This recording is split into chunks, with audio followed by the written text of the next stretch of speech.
بسم اللہ الرحمن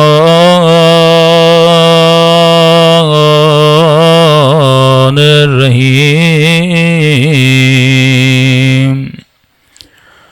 الحمد للہ رب العالمین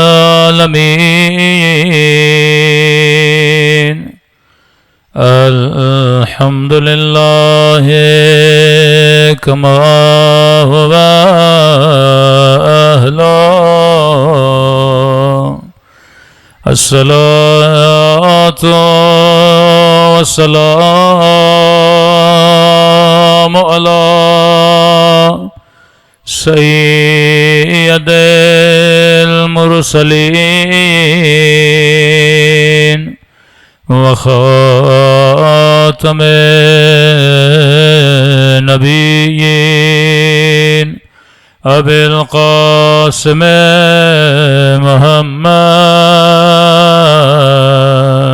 اللہم صلی علی محمد وعلی آلہ الطیبین الطاہرین معصومین. سب مل کے دعا امام زمان. اللہم کل ولیک حجت ابن الحسن صلواتک علیہ وعلى آبائه في هذه الساعة وفي كل وليا وافذا وقائدا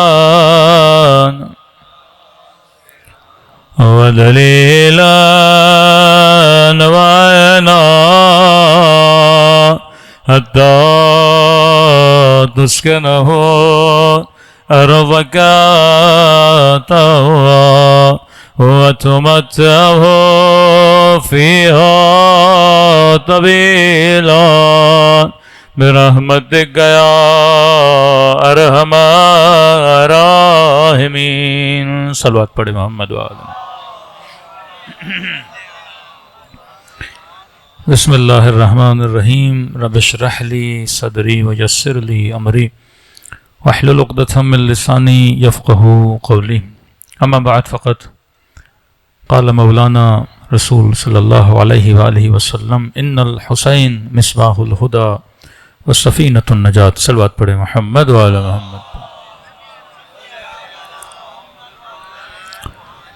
دعا ہے پروردگار عالم ہم سب کی عبادتوں کو اپنی بارگاہ میں قبول فرمائے اور جو مقصد زندگی مقصد عبادت لے کر فرش عزا پہ آتے ہیں خدا ان مقاصد میں ہم سب کو کامیابیاں کامرانیاں نصیب فرما دے. مختصر خطاب کیونکہ وقت کی قلت بھی ہے. تیسری مجلس سے آگے چوتھی مجلس سے تو اگر ایک مجلس لیٹ ہوتی ہے تو روٹین سے ساری مجالس لیٹ ہو جاتی ہیں. حق مجلس مفتی حمدر صاحب نے ادا کر دیا. مختصر جملے تاکہ حاضری اہل بیت کی خدمت میں ہو جائے.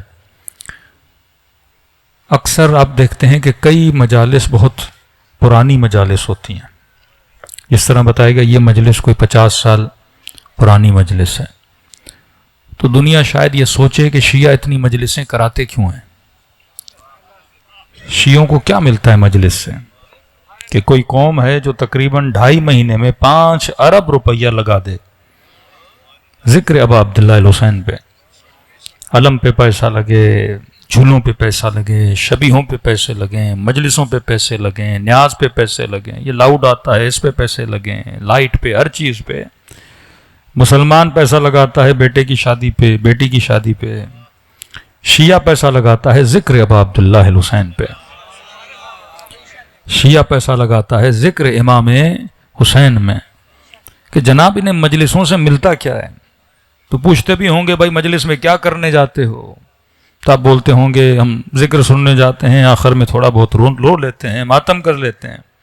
تو ان کے ذہن میں تعجب آتا ہے کہ ذکر سننے کے لیے اتنا پیسہ خرچ کرنا، گریا کرنے کے لیے اتنا پیسہ خرچ کرنا، ماتم کرنے کے لیے اتنا پیسہ خرچ کرنا، جس طرح دنیا تعجب کرتی ہے شیعہ لاکھوں خرچ کر کے کربلا جاتا کیوں ہے؟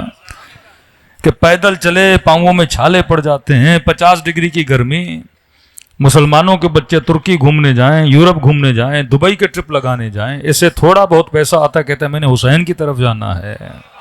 ہاں تھوڑی آواز بڑھا دیں۔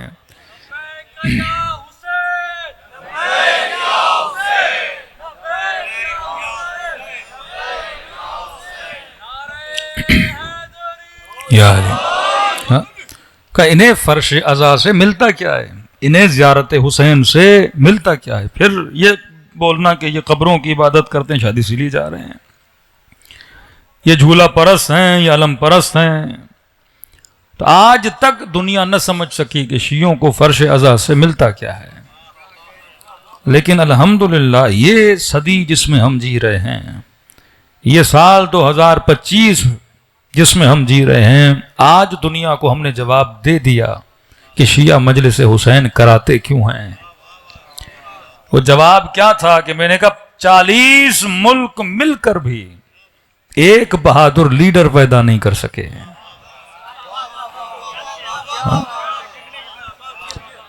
اب یہ کوئی اپنی تعریف نہیں ہے، حقائق ہیں کہ 40 سے زیادہ مسلمان ملک ہیں۔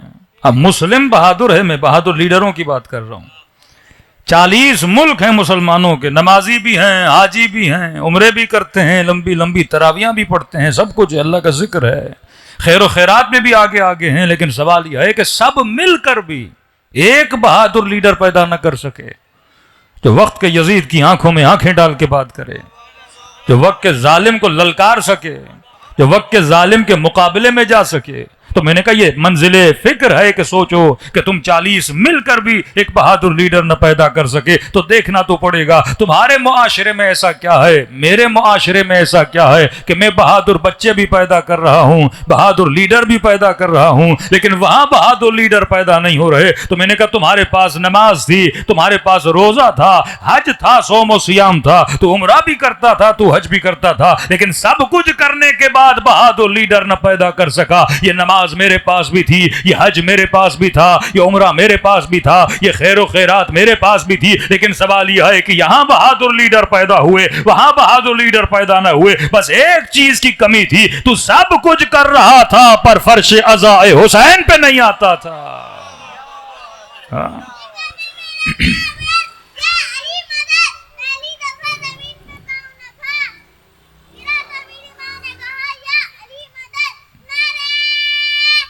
حیدری یا علی اللہم صلی علی محمد و آل محمد۔ اب اگر کوئی پوچھے نا کہ حسین کی مجلس پہ اتنا خرچہ کیوں کرتے ہو، تو یہ نہ کہا کرو کہ میں مجلس پہ خرچہ کرتا ہوں، کہا کرو میں اپنی نسلوں پہ خرچہ کرتا ہوں۔ مجلس حسین نسل بناتی ہے، مجلس حسین قوموں کو بہادر بناتی ہے۔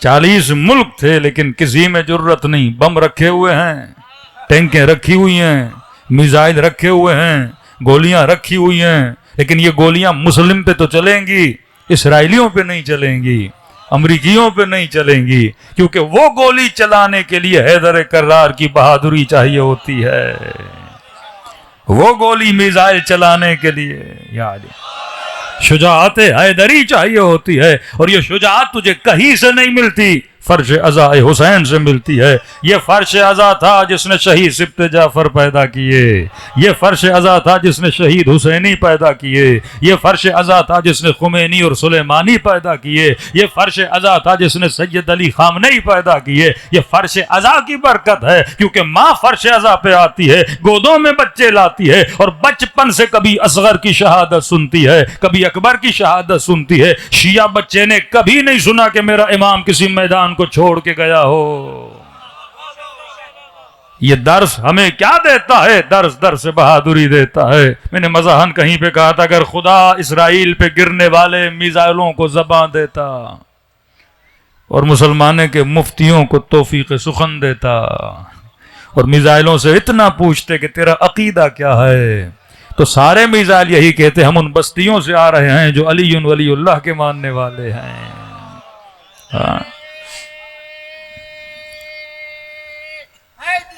یا علی، کل اسلام بچایا تو حسین ابن علی نے، آج مسلم کی عزت بچائی تو حسین کے چاہنے والوں نے۔ کل مرحبوں کے مقابلے میں جا رہے تھے تو علی جا رہے تھے، آج کے دشمنوں میں مقابلے میں جا رہے ہیں تو علی والے جا رہے ہیں۔ شاید کوئی کہے کہ حماس بھی تو میزائل پھینک رہا ہے، میں نے کہا پھر حماس سے پوچھو یہ میزائل دینے والا کون تھا؟ یہ لڑنے کی فکر دینے والا کون ہے؟ یہ آئیڈیالوجی آف امام حسین ہے کہ مثلی لا یبایع مثل یزید، حسین جیسا کبھی یزید جیسے کی بیعت نہیں کرتا۔ اتنے مسلمان ملک ہیں، کسی ملک میں انقلاب کیوں نہیں آتا؟ کیونکہ مسلمان کے ذہن میں انقلابی سوچ ہے ہی نہیں، جس کا مفتی منبر پر بیٹھ کر یہ کہے کہ رسول فرماتے ہیں کہ حاکم کیسا بھی ہو۔ کسی نے چٹھی لکھی مولانا طارق مسعود صاحب کو کہ جناب یزید فاسق تھا، فاجر تھا، کہ ہم اس بحث میں پڑھتے ہی نہیں، ہم تو کہتے ہیں حاکم کیسا بھی ہو، مطلب جو تیرے ذہن میں آتا ہے ویسا سوچ لو۔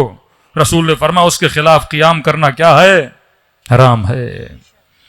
اب امت کنفیوز ہے، میں زیادہ حدیثوں میں اور قرآن کی آیتوں میں زیادہ نہیں جاتا، اس کا ایک ریزن ہے، کیونکہ جب اہل سنت کی کتابیں اٹھاتے ہو تو ان کتابوں میں ایک نبی ہے جو کہتا ہے ہاتھ باندھ کے نماز پڑھو، شیعہ کتابیں اٹھاتے ہو اس میں بھی ایک نبی ہے جو کہتا ہے ہاتھ کھول کے نماز پڑھو، یہاں کتابیں اٹھاتے ہو یہاں ایک نبی ہے جو کہتا ہے حاکم ظالم ہو، فاسق ہو، فاجر ہو، کالا ہو، حبشی ہو، کیسا بھی ہو، فرمایا تم پر اس کی اطاعت کیا ہے؟ واجب ہے۔ شیعہ کتاب اٹھاتے حسین کا جملہ آتا ہے مثلی لا یبایع مثل یزید، حسین جیسا کبھی یزید جیسی، لگتا ایسے ہے دو نبی ہیں، ایک نبی شیعوں کو گائیڈ کر رہا ہے، دوسرا نبی سنیوں کو گائیڈ کر رہا ہے۔ اب اس کنفیوژن سے نکلنے کے لیے اللہ نے بہترین حجت جو رکھی اس کا نام رکھا عقل۔ میں نے کہا اگر امیر المومنین کی فضیلت میں ایک بھی آیت نہ ہو، ایک بھی روایت نہ ہو، ہم اس بحث میں پڑھتے ہی نہیں کہ رسول نے ہاتھ بلند کر کے کہا من کنت مولا فاز علی مولا، پڑھو گے تو کہیں گے مولا سے مراد دوست ہے، فلاں ہے، فلاں ہے، اور بحث بازی میں چلے جاؤ گے نتیجہ نہیں ملے گا۔ انما ولیکم اللہ ورسولہ والذین آمنوا الذین یقیمون الصلاۃ ویؤتون الزکاۃ، کہیں گے بھائی نام تو نہیں بتایا، زکوٰۃ بہت ساروں نے دی، یہ فضیلت زکوٰۃ کے لیے ہے، اس میں ولی کا کیا جائے؟ تو آپ پھنس جاؤ گے، کیونکہ آیتیں کیا ہیں؟ مفصل نہیں ہیں، آیتیں مجمل ہیں۔ جب بحث مجمل ہے تو وہاں پہ وہ چار صفاتیں لگا دیتے ہیں، پھر حدیث یہاں سے لاؤ گے، حدیث وہاں سے آئے گی، کسی نتیجے پہ انسان پہنچتا ہی نہیں ہے۔ لیکن میں نے کہا ایک چیز خدا نے سب کو دی ہے جس کا نام ہے عقل، جسے لاجک کہتے ہیں، جسے فطرت بشر کہتے ہیں۔ ہر بچہ پیدا ہوا، ہندو، سنی، شیعہ، کرسچن، کسی کے گھر میں بھی کوئی بچہ پیدا ہو، خدا نے اس کی فطرت کے اندر ایک سافٹ ویئر کو اپڈیٹ کیا ہوا ہے۔ سمجھو ہر کسی کی فطرت میں، مثال کے طور پہ اس مجمع میں بیٹھا ہوا کوئی بندہ ہے جسے بزدل سے پیار ہو؟ کس نے آپ کو بولا بزدلوں سے پیار نہیں کیا جاتا؟ فطرت نے بولا۔ فطرت عاشق کمال ہے۔ آپ امتحان میں فیل ہو گئے، کسی پڑوسی نے کہا جناب تھوڑے پیسے لگا لو، اے گریڈ مل جائے گا۔ بندے کو پتا بھی ہے فیل ہوں لیکن پیسے دے کے پاس ہونا چاہتا ہے۔ فطرت فیلئر کو پسند نہیں کرتی۔ فطرت کیا ہونا چاہتی ہے؟ پاس ہونا چاہتی ہے۔ کوئی بندہ شکل کا بھلے کم بھی ہو لیکن اگلا بولے آج ہینڈسم لگ رہے ہو تو کیا ہوگا؟ خوش ہوگا۔ فطرت کو تعریف بڑی اچھی لگتی ہے، فطرت کو کمال بڑا اچھا لگتا ہے۔ دیکھیے شہباز شریف کو پتا ہے کہ میں دھاندلی سے وزیر اعظم بنا ہوں ہاں، لیکن فطرت کو سیٹ پسند ہے۔ اگر اسے بولا جاتا ہے وزیر اعظم آف پاکستان آ رہے ہیں، خوش ہوتا ہے، پتا بھی یہ لقب جو دیا جا رہا ہے میں نہ ہوں ہاں، لیکن کیا ہوتا ہے؟ خوش ہوتا ہے۔ لقب ہر کسی کو اچھا لگتا ہے۔ فطرت کو کمال پسند ہے، جیتا نہیں پر جیت ہر کسی کو پسند ہے۔ امیر المومنین نے رکوع میں زکوٰۃ دی، بعض لوگوں نے فقیروں کو پیسے دیے، جناب جب رکوع میں جاؤں خیرات مانگنے آنا۔ لیکن ان کو کیا پتا جھوٹی خیرات مانگنے والوں کی فضیلت میں آیتیں نہیں اترتی. فطرت کو کمال پسند ہے، فطرت کو پرفیکشن پسند ہے، فطرت کا تقاضا ہے.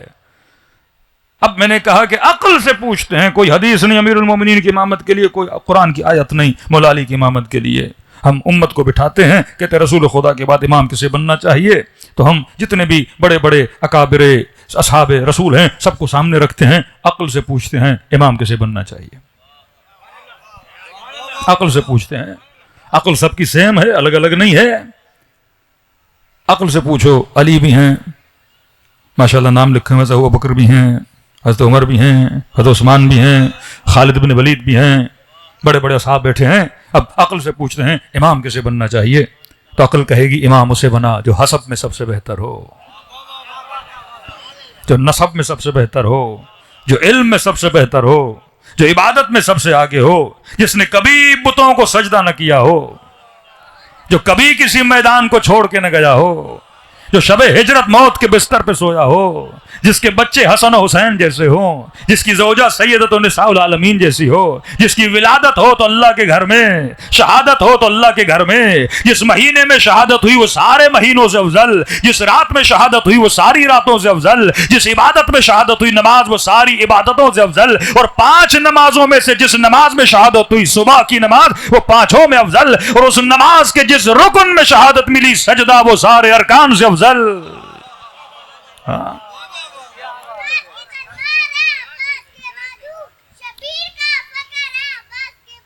ماشاء اللہ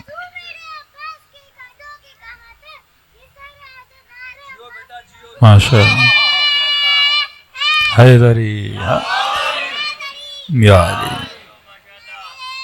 صلوات اللہم صلی علی محمد. عقل سے پوچھو کہ امام کسے بننا چاہیے تو عقل کہے گی جو سب سے باکمال ہے. پاکستان میں میرٹ تو ہے نہیں، ہاں اسلام میں میرٹ ہے بھائی. اگر میرٹ کے بیس پہ لاؤ، اب میرے جملے نہیں، تاریخ مفتی حنیف قریشی صاحب بہت زیادہ فضائل اہل بیت پڑھتے ہیں، اللہ توفیق دے دوسروں کو بھی کہ فضائل اہل بیت پڑھیں. اینکر بڑا تیز تھا، اس نے ان سے پوچھا کہ اصحاب رسول میں سب سے زیادہ بڑا عالم کون تھا، تو کہا علی، انا مدینۃ العلم والی بابھا. کا شجاع کون تھا، کہا علی، فاتح خیبر، فاتح خندق، کسی میدان کو نہ چھوڑنے والا، ہر میدان میں ڈٹ کے لڑنے والا. کا عبادتوں میں، کہا علی، ایک رات میں 1000 رکعت پڑھنے والے. ہاں کہا کہ سب سے پہلے ایمان کس نے لایا، کہا علی. ہاں اب یہ مسلمانوں کی ترتیب بڑی عجیب، بچوں میں جس نے سب سے پہلے ایمان لایا، بوڑھوں میں جس نے سب سے پہلے ایمان لایا. بھائی سیدھا بولو، سب سے پہلے ایمان کس نے لایا؟ بچے بوڑھے کی تقسیم کیا ہے؟ سب سے پہلے علی نے ایمان لایا. اب جو بوڑھا تھا وہ بڑھاپے سے پہلے کس میں رہا؟ بت پرستی میں رہا نا.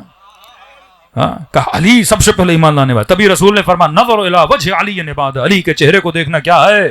عبادت ہے. کہا صحاب جتنے سب کا نام آتا ہے رضی اللہ رضی اللہ رضی اللہ، علی کا نام کرم اللہ کرم اللہ کرم اللہ. کہ یہ لقب کسی اور کو لگا ہوگا؟ نہیں، سب کے چہرے بتوں کے سامنے جھکے، علی کا چہرہ نہیں جھکا. ہاں یا علی. تو کہا شجاعت میں علی، حسب میں علی، نسب میں علی، کسی میدان کو نہ چھوڑنے والے علی. کہتا گیا کہتا گیا کہتا گیا، سنتا گیا. اینکر نے کہا اچھا یہ بتائیے کہ نبی کے اصحاب میں سب سے زیادہ افضل کون ہے؟ جب آپ ایک بندے کی علم میں بھی کہو آگے، شجاعت میں بھی کہو آگے، اب کہا کہ ذرا یہ تو بتائیے افضل کون ہے؟ تو انہوں نے کہا افضل عقیدہ اہل سنت کے مطابق حضرت ابا بکر ہیں.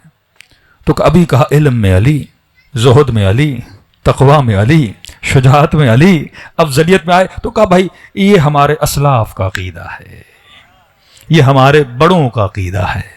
قرآن کہتا ہے بڑوں کے کہنے پہ نہ چلو، جو دماغ میں نے تجھے دیا ہے اس کے کہنے پر چلو. ان اکرمکم عند اللہ اتقاکم، اللہ کے نزدیک بندہ صاحب عزت وہ ہے جو تقوی میں سب سے زیادہ ہو. یہاں پہ رشتہ داریاں نہیں چلتی کہ مجھے کون پسند ہے مجھے کون نہیں پسند. یہاں کس کا فیصلہ ہوتا ہے؟ عقل کا فیصلہ ہوتا ہے. تو عقل کے اندر خدا نے ایک چیز رکھی، عقل عاشق کمال ہے. ایک مناظر آپ نے ٹی وی پہ سنا ہوگا، جس میں غالباً نام مجھے نہیں آ رہا، کوئی یاسین قادری صاحب تھے، تو وہ کہتے ہیں کہ علی میدان میں ڈٹے رہے، وہ میدان چھوڑ کے بھاگ گئے، وہ میدان چھوڑ کے بھاگ گئے. تو سامنے والے کو بات بری لگ رہی تھی کہ آپ توہین کر رہے ہیں، آپ یہ لفظ استعمال نہیں کریں بھاگا. اس نے کہا بھائی جو بھاگا ہے تو میں کیا بولوں، میں کیا بولوں کہ بھاگے نہیں تھے. اب یہ جو بندہ اعتراض کر رہا ہے کہ آپ لفظ صحیح نہیں بول رہے، وہ صحیح بول رہا تھا، کیونکہ فطرت اس چیز کو پسند نہیں کرتی کہ آپ کا باپ بھگوڑا بھی ہو نا،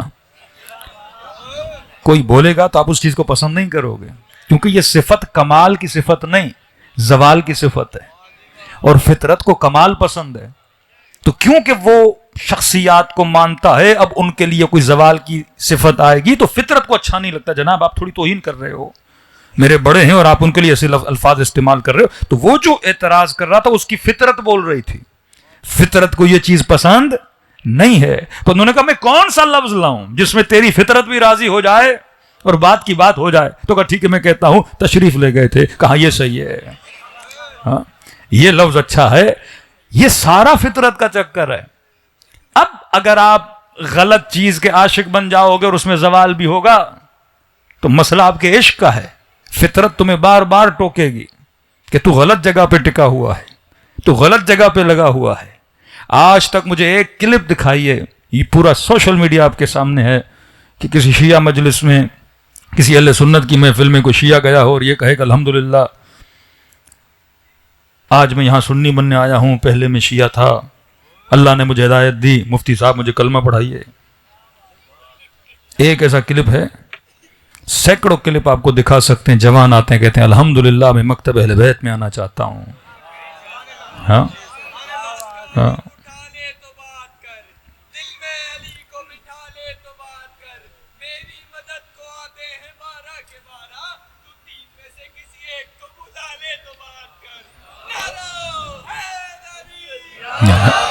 فطرت کا تقاضا ہے، فطرت عاشق کمال ہے. ہم نے کبھی اپنے بچوں کو یہ نہیں کہا.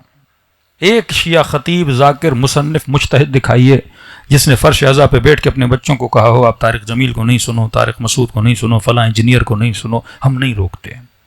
ہم کیوں نہیں روکتے؟ کیونکہ ہمیں ڈر نہیں ہے. ہم نے کبھی نہیں کہا فلاں اہل سنت کی مسجد میں. ہم کہتے ہیں دوستیاں کرو، باتیں کرو، ان کے مولویوں کو سنو تاکہ تجھے فرق تو پتہ لگے کہ فکر حسین کیا ہے، فکر امیہ کیا ہے. ایک مفتی یہ فکر دے کہ حاکم کیسا بھی ہو اس کے خلاف قیام نہیں کر سکتے. اسی فکر نے پاکستان کو آج تک بہتر ہونے نہیں دیا.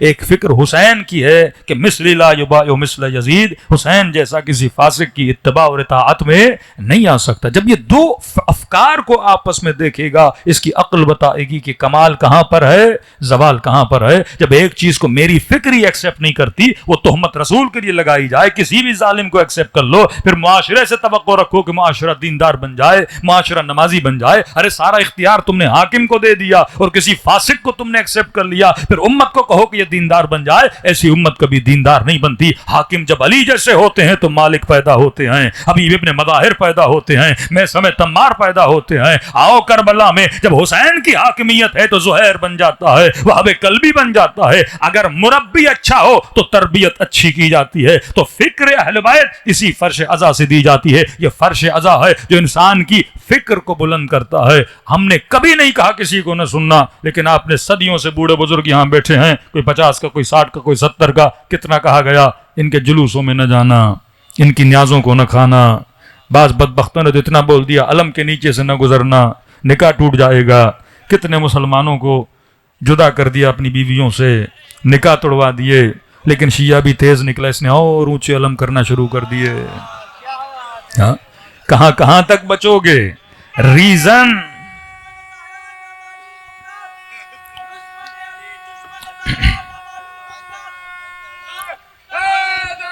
یا علی یا علی. تبھی علم نشانی تھی اہل بیت علیہ الصلوۃ والسلام کے گھروں کی پہچان. مطلب علم کے نیچے سے نہ گزرو. سائیکولوجی کیا تھی کہ کوئی سنی شیعہ کے گھر کے ساتھ گھر نہ لے.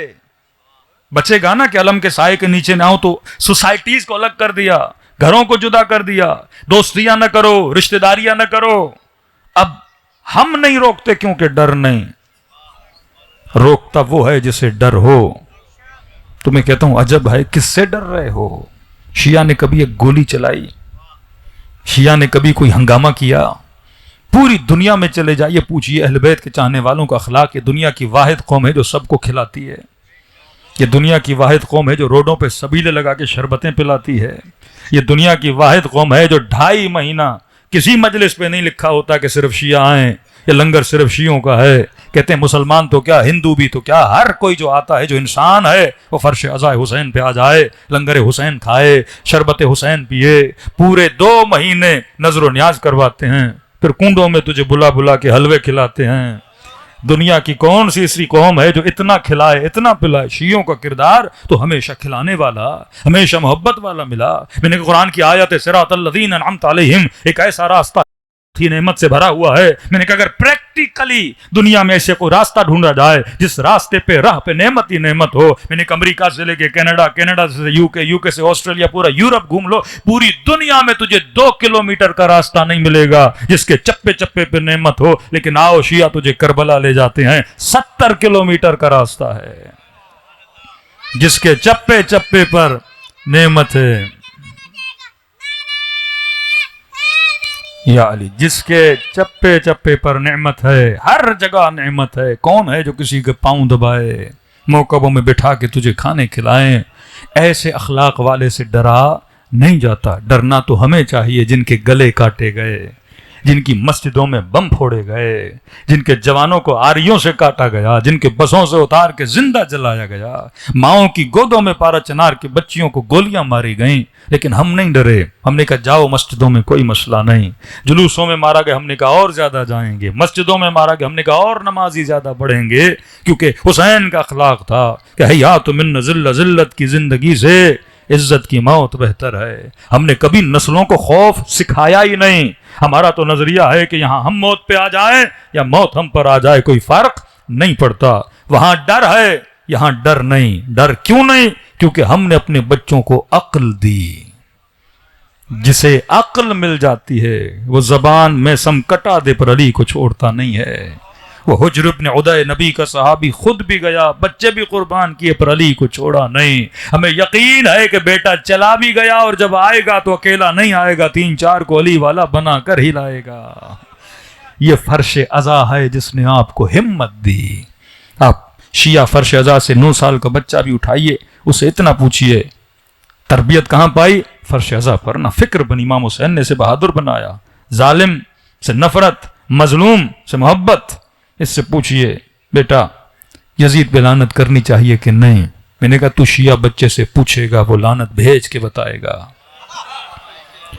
اتنی پختگی اس کے وجود میں آ گئی. اور وہاں فیصل آباد کا ایک مفتی ہے, کتابیں پڑھ کے, قرآن پڑھ کے اس سے کوئی پوچھتا ہے کہ یزید پہ لعنت بھیجنی چاہیے کہ نہیں, وہ کنفیوز ہو جاتے ہیں, آج تک نہیں کہہ پا رہے. یہ فرش عزا نسلوں کو کیا دیتا ہے؟ جرت دیتا ہے. تو امام حسین ہمیں فرش عزا پہ بلا کر اپنے اخلاق میں, اپنے رنگ میں رنگ دیتے ہیں.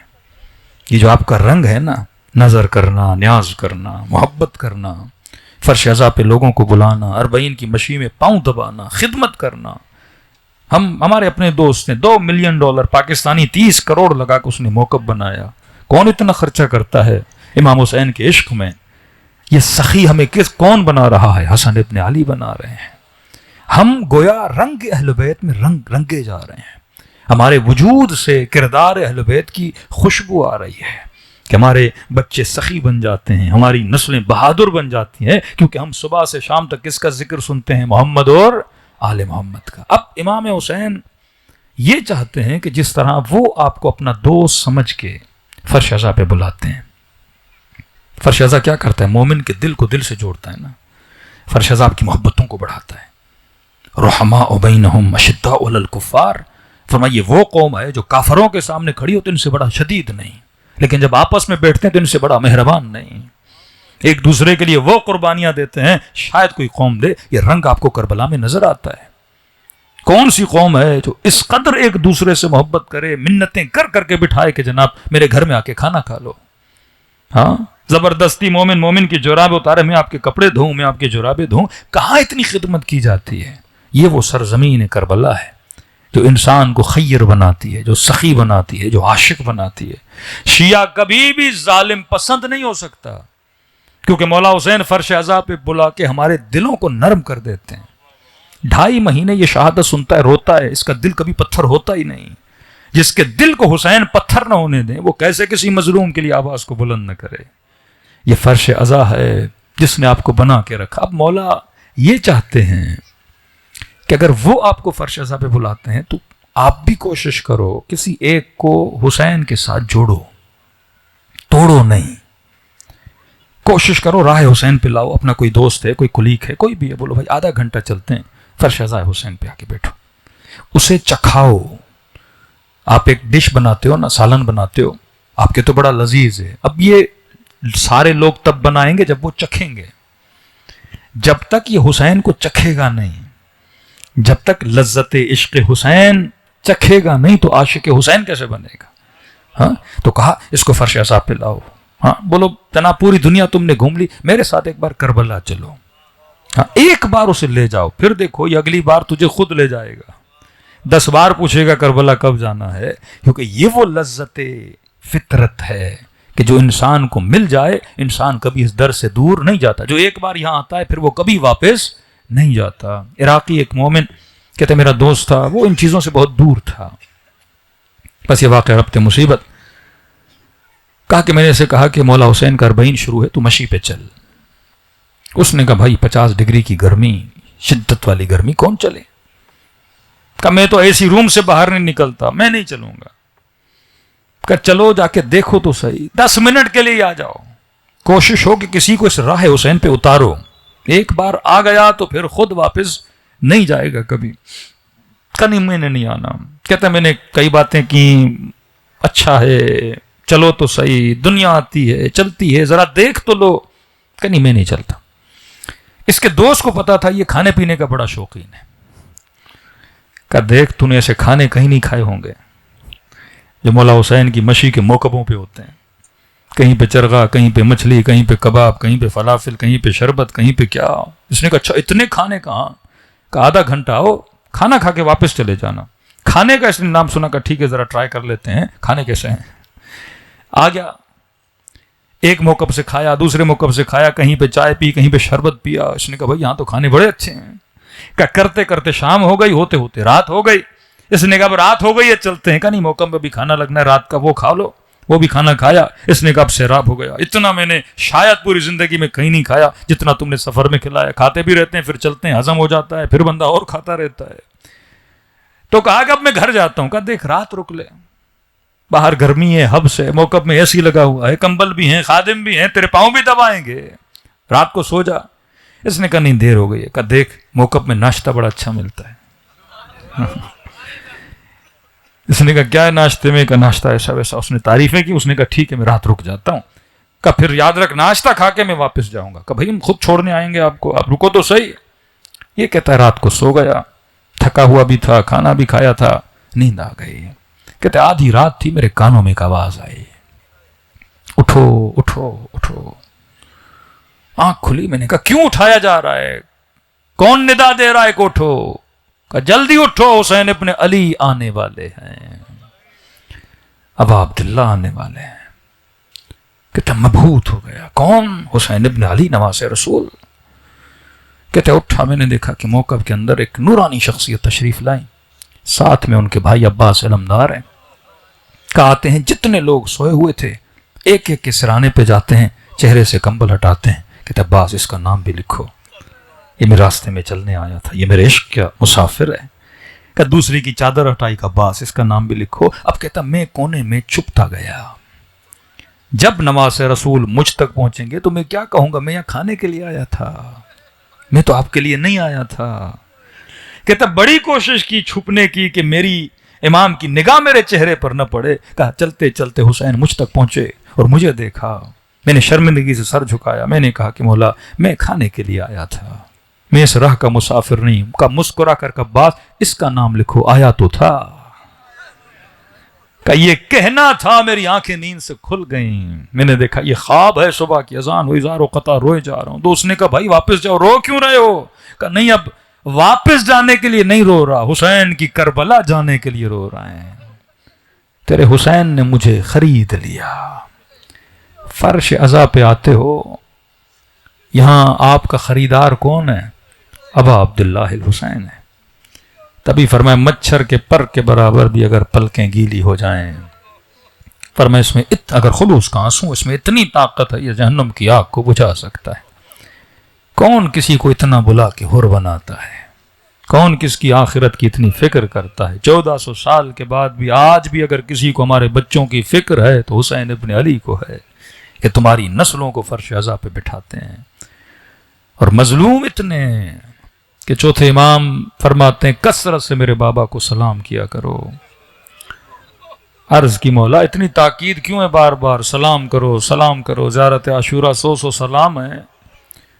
فرمایا جب عاشور کا دن تھا، صبح عاشور بابا خیمے سے نکلتے تھے، کبھی اکبر کہتے تھے بابا سلام، کبھی اصغر، کبھی قاسم کہتے تھے چچا سلام، کبھی اون محمد مامو سلام، کبھی عباس آقا سلام، کبھی حبیب مولا سلام. فرمایا جب ظہر عاشور گزری اور سارے شہید ہو گئے، کہتے میرا بابا ترس گیا تھا، کوئی آئے میرے بابا کو سلام کرے گا، کوئی تھا ہی نہیں. کہ اب جب تو میرے بابا کو سلام کرتا ہے تو بابا کے کلیجے کو ٹھنڈک ملتی ہے. ہماری حیثیت کیا ہے کہ ہم حسین کی ٹھنڈک کے باعث بنے، لیکن یہ شرف تجھے فرش عزا نے دیا کہ جب تو کسی شہید کو سلام کرتا ہے. چھٹے ماں فرماتا ابھی ذاکر نے مصائب پڑھے نہیں، پڑھنا چاہتا ہے. فرماتا تم سب کے سروں کے پیچھے میری دادی زہرا کھڑی ہو جاتی ہیں، دعا کے لیے ہاتھوں کو بلند کرتی ہیں. دلوں کو نصف اللیل ہے کربلا کی طرف متوجہ کریں. ایسے سلام کرو جیسے زینب نے بھائی کو کیا، جیسے سکینہ نے بابا کو کیا.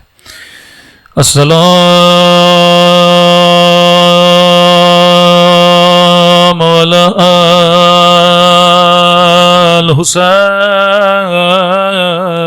الحسین وعلی علی ابن الحسین وعلی اولاد الحسین وعلی اصحاب. بلند آواز سے السلام علی وعلی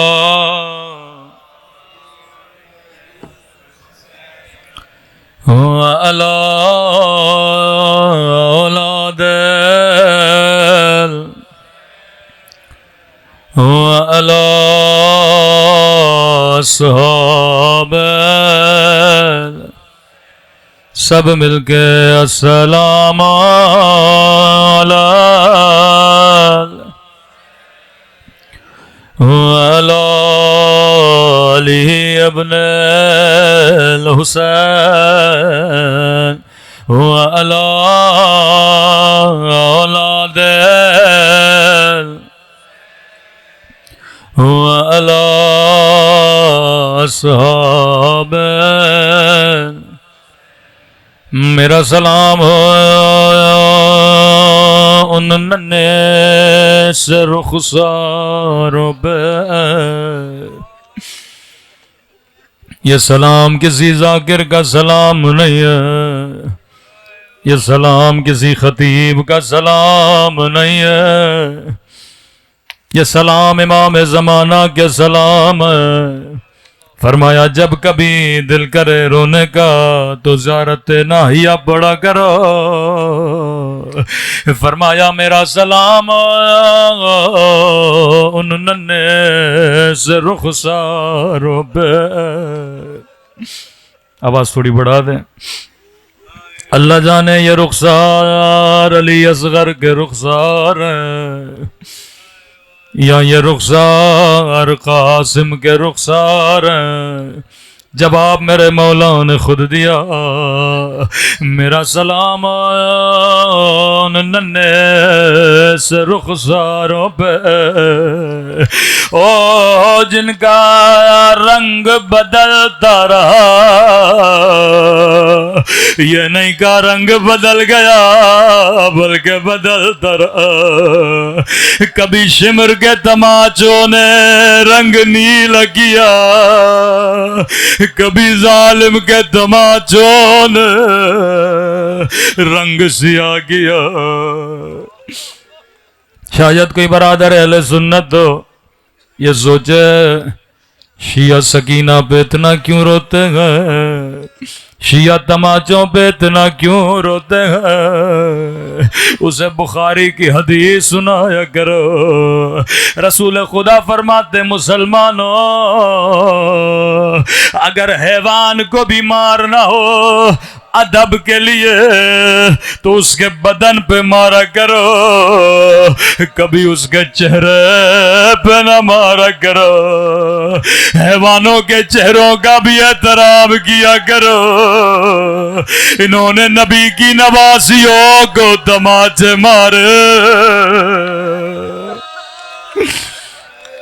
کہ میرے چوتھے امام فرماتے ہیں گود میں بابا کا کٹا ہوا سر تھا، کہنے لگی او میرے غریب الوطن بابا،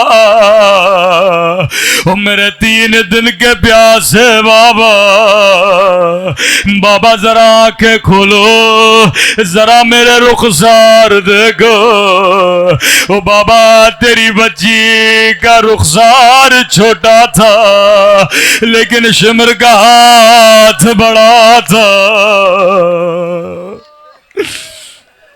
اتنے تماچے مارے کہ چہرے کی رنگتیں بدل گئی۔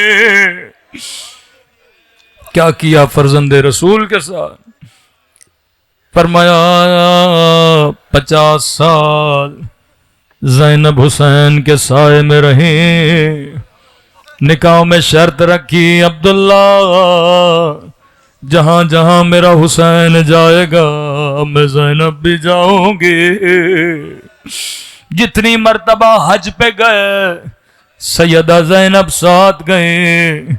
جس بہن نے 50 سال بھائی کو دیکھا ہو، راوی کہتا ہے جب شام غریب آئی زینب کی نگاہ حسین کے بدن پہ پڑے، بڑے تعجب سے کہنے لگی انت اخی، کیا تو ہی میرا حسین ہے؟ کیا تو ہی میرا ماں جایا حسین ہے؟ کیسے بہن نے بھائی کو نہیں پہچانا؟ یہ لائیں ابن سعد کے پاس آیا، کہنے لگا ابن سعد جب میں نے حسین کے بدن پہ گھوڑے دوڑائے میں نے اپنے کانوں سے پسلیاں ٹوٹنے کی آواز سنی۔